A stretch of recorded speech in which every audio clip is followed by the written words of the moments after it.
publication des Centuries. Une lueur d'espoir au sortir de ma solitude m'a fait produire, durant mon étude particulière, puisqu'étant alors assis de nuit et le seul à s'être opposé sur le siège du terrain, ce qui n'est pas vain de croire. La joute du roi Henri II. Le jeune lion va vaincre en chanclot le vieux. Les deux lances rompues durant la joute, l'une va éclater devant les yeux de celui qui, par la suite, mourra d'une mort cruelle dans sa cage dorée. L'assassinat du duc de Guise. 7 conjurés vont dégainer leurs armes contre les 3 princes assis à la même table. L'un, hors la nef, fera venir les 2 autres qui seront poignardés au vieux château. Et nombreux seront ceux qui, par le séditieux au front dégarni, tireront vengeance de leur sang sur lui. François reçoit la Toscane. Issu d'une maison qui est vraiment et de longue main issue de la fleur de lys, il sera envoyé et logé en terre étrangère. L'héritier des Treury fera fleurir des culs de son sang antique les armoiries de Florence. Le traité de Vienne. On en viendra à donner de grandes louanges à l'un qui sera pris dans le coin du Rhin et envoyé en terre étrangère, après avoir fait de grands reproches à l'autre pour les fruits verts qui auront fait un grand scandale. François est élu empereur. Du duché de Florence viendra le successeur de celui qui aura régné sur un empire plus vaste que la mer de Toscane. Le prince d'une branche gauloise obtiendra du duc de Florence les duchés ayant appartenu au gouverneur de la Barque qui eut des désaccords avec le Rhin dans son lit. Naissance de Napoléon. Dans un coin près d'Italie qui sera vendu bien cher à l'Empire, va naître un empereur qu'on trouvera moins prince que boucher, considérant les gens avec lesquels se sera rallié. Louis-Joseph débarque à Saint-Pierre et Miquelon. Le sang royal sera extrêmement troublé et ému d'être envoyé auprès des Gaulois de l'Occident. On attendra pour le rétablir que la femme soit arrivée au terme de sa grossesse et que les douleurs de celle qui accouchera de lui s'intensifient. L'exécution du roi Louis XVI. Le trop bon temps sera promptement défait par un temps de soudaine négligence et par un roi faisant trop de bonté royale. Les ventres creux croiront les faussetés débitées contre son épouse fidèle, tandis que lui, son époux, sera mis à mort par sa bienveillance envers son pire ennemi. L'arrestation du pape Pie VII. Le pape sera exilé par trop loin de la colline du territoire romain, où l'on interprétait des augures par la nation gauloise. Mais cette nation celtique le regrettera durant le temps où elle craindra d'avoir dégainé l'épée trop loin du côté de Borée. La campagne de France. La paix va s'approcher d'un côté et la guerre de l'autre. L'armée à la poursuite de la nation française n'aura jamais été si grande et il en viendra de tous les côtés pour jeter à terre le sang innocent dont je plains l'homme et la femme qui l'auront engendré. L'abdication de Napoléon Ier. L'aigle posé, entouré par des pavillons, sera chassé par les autres oiseaux d'augure lorsque les bruits des tambours, des trompettes et des clochettes rendront insensée la dame de bon sens. Bataille de Waterloo. Face aux déserteurs de la grande forteresse, après que ce dernier aura abandonné son lieu, son adversaire va accomplir un si grand exploit guerrier que l'empereur, bientôt mort, sera condamné à l'exil. L'exil de Napoléon à Sainte-Hélène. L'empereur ne sortira plus de sa nouvelle forteresse après que le cabinet aura rendu son verdict. Il va alors sombrer dans un profond désespoir, comme ceux du mont d'Arbois, ceux de Mont-de-Lans en face de Besse, et ceux du mont d'Aule que les ennemis traiteront de manière offensante. Mort de Napoléon. D'un air triste, l'ennemi de la paix se dira « Il vaut mieux mourir de son poison, celui qui l'aura caché sous la toison, que de grande vieillesse. » Les souverains seront subjugués par les innombrables arctiques qui, comme une volée de pierre, seront envoyés en vain pour le mort. Naissance de Lénine. De pauvres gens d'Europe, établis dans le fin fond de l'Occident, va naître un jeune enfant qui, par sa langue, séduira de grandes troupes et dont la renommée grandira de plus en plus dans le royaume d'Orient. Naissance d'Adolf Hitler. Sur le Rhin du pays des Alpes noriques, où il sera venu trop tard pour celui qui défendra les royaumes de l'Est et de Pannonie, va naître un grand qu'on ne saura ce qu'il sera devenu. La Première Guerre mondiale. Le monde sera diminué par les fléaux des temps passés. Les terres seront inhabitées et la paix durera longtemps.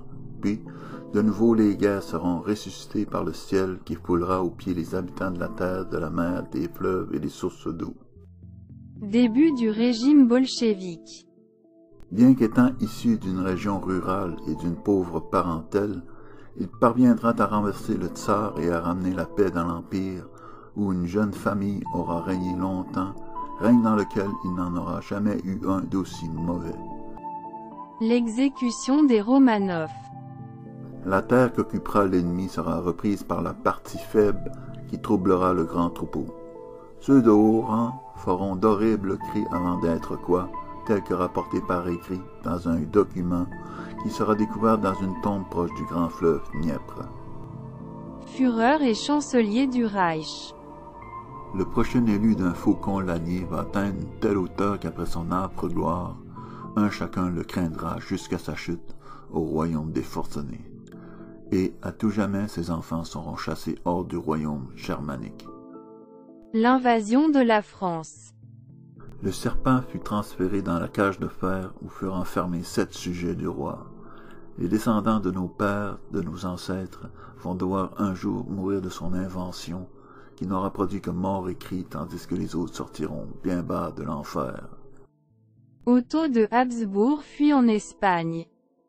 Comme un lapin blessé fuyant devant l'aigle nichant dans les buissons d'Ambel, il fuira devant les grandes ailes déployées de sa sœur toute propre, faite d'un métal flambant neuf.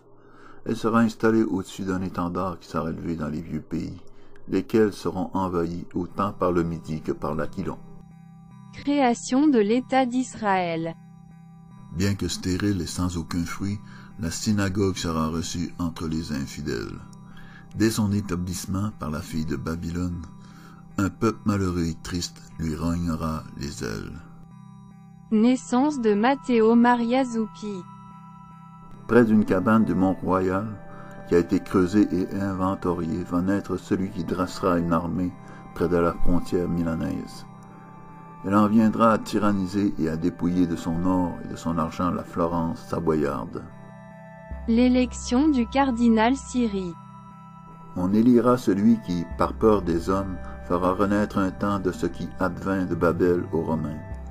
Et il n'adviendra jamais plus d'horreur pire que les autels infernaux d'Hannibal, ni plus de persécution après ces mauvais jours.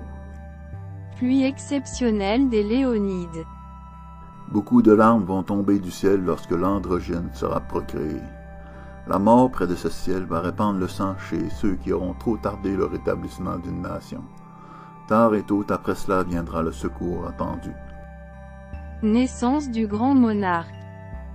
Il est né dans l'obscurité de la nuit et sous la domination de Diane, qui fera renaître sa race et sa bonté souveraine, renouvelant cet âge d'or devant l'eau d'un vase antique. Baptême du grand monarque. Le nom que les 3 sœurs auront donné à tel sera donné, sauf la partie d'un nom farouche à tel autre. Son livre, publié dans la langue d'un grand peuple, fera grand bruit, et une chose qu'il dira aura un grand éclat, plus que nulle autre chose. Départ des îles de la Madeleine. Rempli par la famille qui sera partie de la maison, l'avion va s'envoler vers cette île.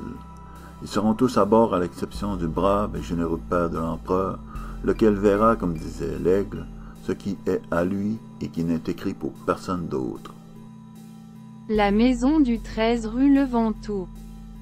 Un squelette avec les os des pieds et des mains attachés sera déterré en creusant dans le marais. La maison sera inhabitée durant longtemps à cause de cette sordide histoire. Puis elle sera habitée, dès lors la maison sera salubre et sans histoire. Exégèse du grand monarque.